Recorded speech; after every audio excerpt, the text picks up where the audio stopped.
Uma vaca pode viver cerca de 15 anos e pesar até 700 quilos. É normal a vaca cortar a língua quando está pastando. No entanto, ela nunca fica infectada.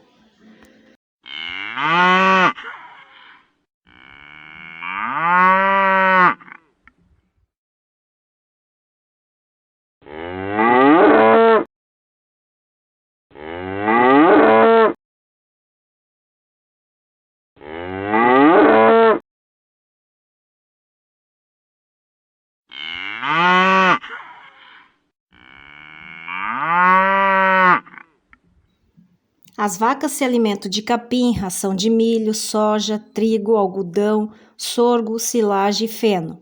Pode comer até 7 quilos de ração por dia e 30 quilos de capim. Os animais procuram se alimentar geralmente nas horas mais frescas do dia.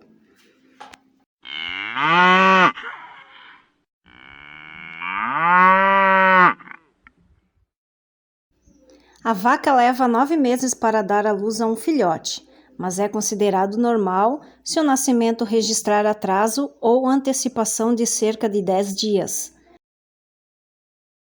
Você está no canal Dot Pets. Não se esqueçam de se inscrever no nosso canal.